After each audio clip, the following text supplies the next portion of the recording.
रामस्वरूप जी का, जो हमारे 2 बार जीते हुए सांसद थे, उनका देहांत हो गया और फिर से उपचुनाव हुआ। हमारी परीक्षा की घड़ी फिर से शुरू हुई।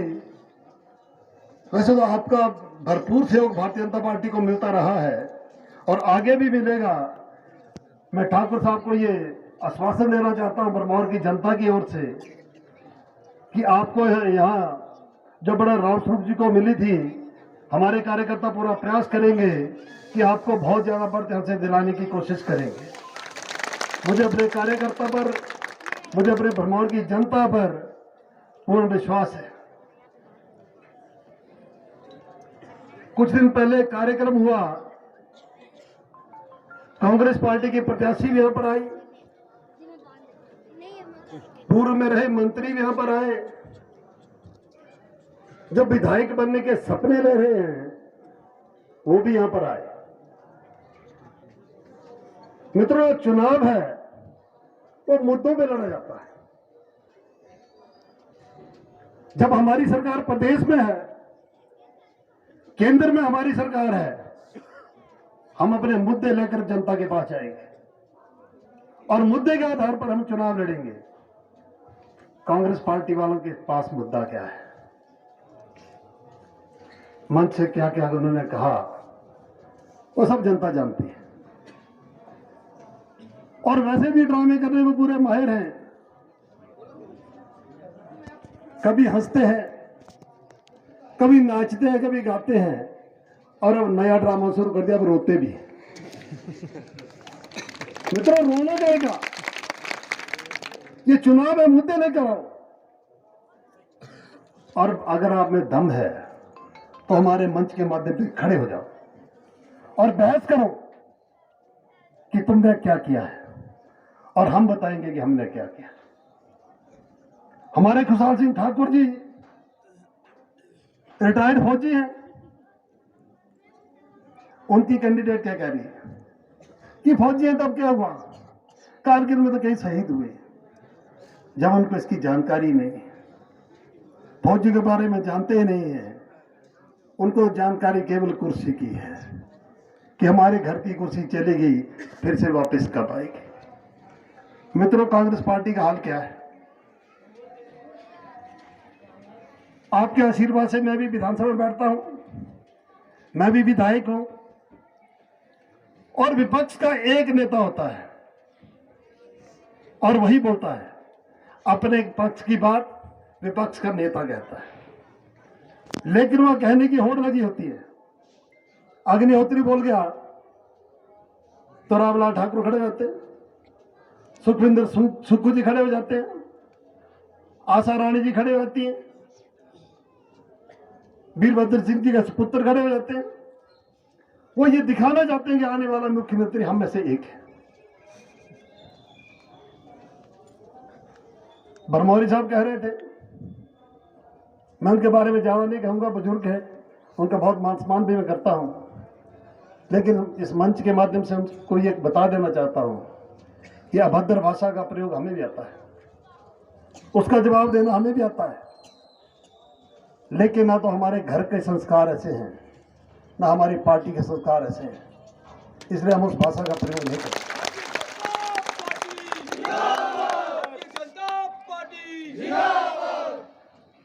जब केंद्र में हमारी सरकार थी, अभी भी है, आपके आशीर्वाद से दूसरी बार माननीय प्रधानमंत्री नरेंद्र भाई मोदी सत्ता में है,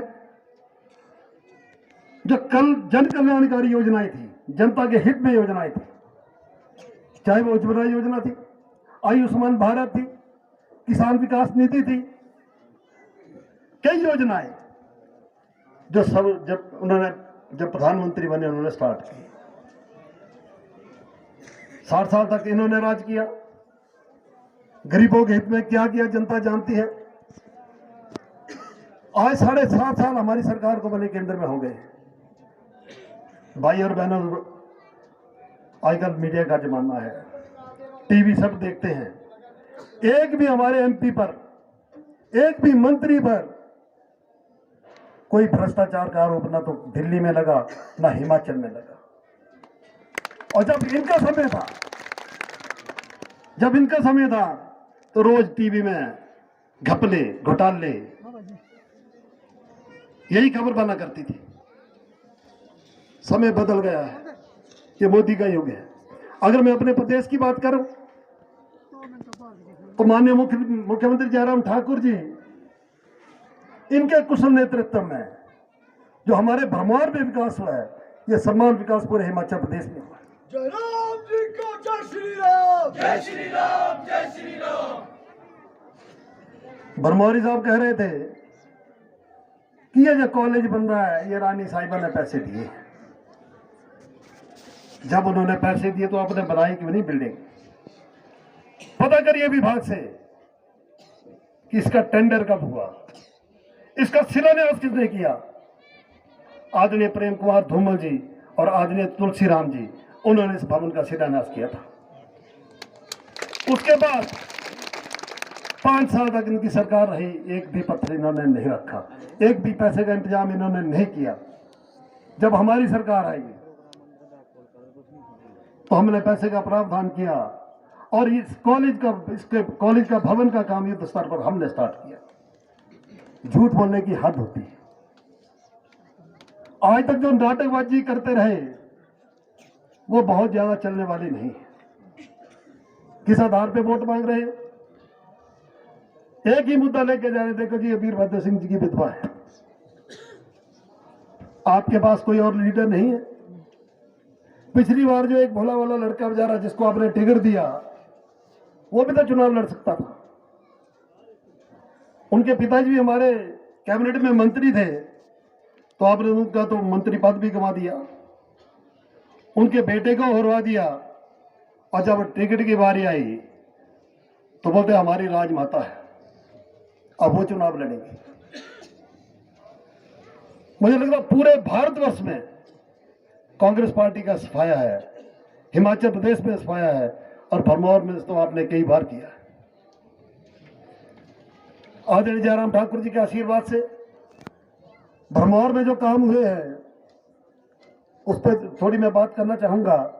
उसके बाद ठाकुर साहब बोलेंगे, माननीय मुख्यमंत्री अभी प्रधानमंत्री जी के साथ बैठे हैं डीसी में, उसके बाद उनका संबोधन होगा। हमारे भरमौर में आईपीएच का डिवीजन नहीं था, और कई लोगों की, हमारे लोगों की डिमांड रहती थी कि आईपीएच का डिवीजन यहां पर आए, क्योंकि एक्शन हमारा चंबा में बैठता था। मैंने आग्रह किया माननीय मुख्यमंत्री से, आईपीएच का डिवीजन खुलवा दिया। होली में हमने सब डिवीजन खुलवा दिया, क्योंकि मैं पांगी का भी विधायक हूं और मेरा दायित्व बनता था कि मैं पांगी में भी डिवीजन खोलूं। उसकी घोषणा में हमने करवा दी, बहुत जल्दी पांगी में भी डिवीजन खुलने वाला है। एक सब डिवीजन हमने 60 पांगी में खुलवा दिया। एक बार जब हम मीटिंग में शिमला बैठे हुए थे तो 2 एकलव्य स्कूल आए। हमारे रामस्वरूप शर्मा जी यहाँ के सांसद थे, मैं और रामस्वरूप शर्मा जी गए, माननीय मुख्यमंत्री से बात की कि हमें एक एकलव्य स्कूल भरमौर में दे दो, एक पांगी में दे दो। एक बात बताना चाहूंगा, एकलव्य स्कूल तो पहले भी आ गया था जब इनकी सरकार थी, पर इन्होंने वो स्कूल रद्द कर दिया था। और जब मैं विधायक बना मैंने पक्ष रखा, और भरमौर में भी खनी नामक स्थान पर एकलव्य स्कूल जिसका काम शुरू हो गया है, जिसमें बच्चों की एडमिशन हो गई है, और पांगी घाटी में हमारे बच्चे पढ़ रहे हैं। बहुत कोशिश की इन्होंने। मैं धन्यवाद करना चाहूंगा खनी, हमारी जो खनी पंचायत के लोग हैं उनका। कांग्रेस पार्टी कभी नहीं चाहती थी कि खनी में ये स्कूल खुले। खनी के लोगों ने सहयोग दिया, लोगों ने अपने मकान उड़ा दिए, और हमने वहां पर सड़क बना दी। एकलव्य स्कूल का काम मुझे लगता है 2-3 दिन में स्टार्ट हो जाएगा, और हो भी गया थोड़ा। भरमौर का नेता कैसा हो, जियालाल जैसा हो। जब मैं विधायक बना, आजकल नवरात्रे चले हुए हैं, मैं ठाकुर साहब से बात भी कर रहा था कि हमारी जो यहाँ की जनता है, भरमौर की जनता बहुत धार्मिक ख्याल की है। हमारा जो क्षेत्र है वो यहाँ देवी देवताओं का स्थान है, और हमारे जो लोग हैं देवी देवताओं में बहुत विश्वास रखते हैं। और नवरात्रि के दौरान बहुत से लोग मंदिरों में जाते हैं, हमारी भाषा में कहते हैं कि नवाला करते हैं, वहां पर रात को जागते हैं, बहुत सी संख्या हमारी कुक्ति में जाती है। जब मैं विधायक बना तो मैंने एक टारगेट दे दिया पीडब्ल्यूडी वालों को कि अगली बार जब जनता कुक्ति जाएगी तो वो बस में जाएगी। भाई और बहनों, रात दिन हमने मेहनत की और आज कुक्ति गांव के लिए बसें जा रही हैं। ये सब आपका सहयोग, आपका आशीर्वाद है। और भी जो काम कुक्ति में करने वाले जो हमने किए, ये डेवलपमेंट और भी हो सकती थी परमार में, हमारे विधानसभा क्षेत्र में, लेकिन आप सब जानते हैं ये जो कोविड का जमाना 1.5 साल हमारा लूट के ले गया, ये जो महामारी पूरे विश्व भर में आई, इससे हमारे भरमौर का विकास भी रुक गया। लेकिन मैं धन्यवाद करना चाहूंगा माननीय मुख्यमंत्री जी का, हमने इस गति को रुकने नहीं दिया। हमने 2 साल के कार्यकाल में 7 पुलों का निर्माण किया। कांग्रेस वाले बताएं, जब खड़ामुख में एक डंगा गिरा था, आप तो 1.5 साल में एक डंगा भी नहीं लगा पाए। हमने धरना प्रदर्शन किया, हम फिर विपक्ष में थे, वो डंगा लगा, लेकिन हमने 2 साल में 7 पुलों का निर्माण किया। खड़ामुख में जब एक हमारा पुल टूट गया तो कांग्रेस कहते हैं अब 2-3 महीने 4 महीने कम से कम ये पुल नहीं बनेगा। भाई और बहनों, 1 हफ्ते में हमने वो पुल बना के दिया। याद है, जयराम ठाकुर जी की सरकार है। कई साल पहले एक घोषणा मैंने भी सुनी थी कि अब भरमौर में 50 बेडेड हॉस्पिटल है। राजा वीरभद्र सिंह जी घोषणा करके गए थे। जब मैं विधायक बना, मैंने तो वहां पर देखा, वहां तो मात्र 18 ही बेड थे। मैंने पूछा बाकी के बेड गए भाई? तो कहते बस इतने ही है। मैंने बोला घोषणा कब हुई थी? और जब राजा साहब पहली बार मुख्यमंत्री बने या दूसरी बार बने, पता नहीं कब बने।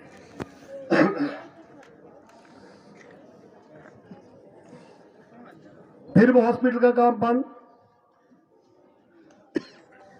हमने उसका टेंडर करवाया।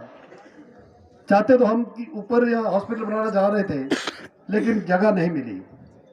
हमने उस हॉस्पिटल का काम पट्टी नाले में स्टार्ट किया और दिसंबर महीने वो हॉस्पिटल का पूरा बनना है।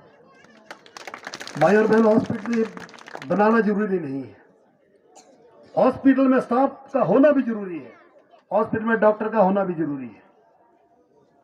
जब इनकी सरकार थी तो मात्र 4 डॉक्टर थे। न तुंदा में डॉक्टर था, न गरोड़ा में डॉक्टर था, होली में 1 डॉक्टर था, मानदा में डॉक्टर नहीं था, छितराड़ी में डॉक्टर नहीं था, लेज में हमने नई पीएचसी बनाई। आज भरमौर में 13 डॉक्टर है। याद रहे, जयराम ठाकुर जी की सरकार है। 4 पीएचसी नई खोली हमने, एक जगत में पीएचसी, पांगी के क्रियूनी में पीएचसी, सुराल में पीएचसी, लेज में पीएचसी स्टार्ट भी कर दी। जो हमने बात कही वो हमने पूरी की, और हमारा ये सौभाग्य है आदरणीय जयराम ठाकुर जैसा एक शरीफ और ईमानदार हमारा मुख्यमंत्री। आचार संहिता से पहले मैंने कार्यक्रम रखे थे कि एक दाड़वी में जो हाई स्कूल है, जिसकी नोटिफिकेशन हो गई थी, उसकी ओपनिंग में करके आया था। लामू और बड़ग्राम जिसकी ओपनिंग करने में जा रहे थे, तिथि तय कर दी गई थी, लेकिन आचार संहिता लग गई।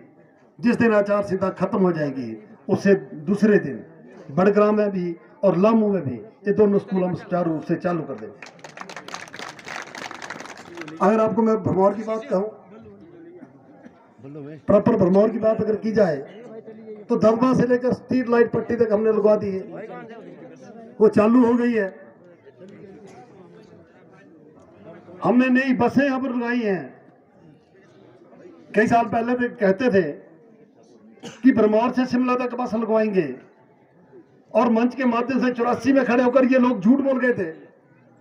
आज तो राजा वीरभद्र सिंह जी स्वर्ग में है, उन्होंने कहा था कि बहुत जल्दी बस चलने वाली है। भाई और बहनों, कई वर्षों तक आप लोगों को इंतजार करना पड़ा। जब माननीय मुख्यमंत्री जयराम ठाकुर जी यहां पर आए, मैंने आग्रह किया कि भरमौर से शिमला के लिए बस चाहिए। हमारा आग्रह मान लिया गया और आज भरमौर से शिमला के लिए बस आ रही है। अगर ताड़ियां बजाएंगे बस से और लगेंगी नहीं तो बंद कर दूंगा इनको। और ताड़ियां बजाने से वैसे भी कोरोना खत्म हो जाता है, वैसे तो खत्म ही है परमार में। जब विपिन सिंह जी परमार जनमंच पर यहाँ पर आए तो हमारे बैजनाथ में बहुत से गद्दी लोग रहते हैं।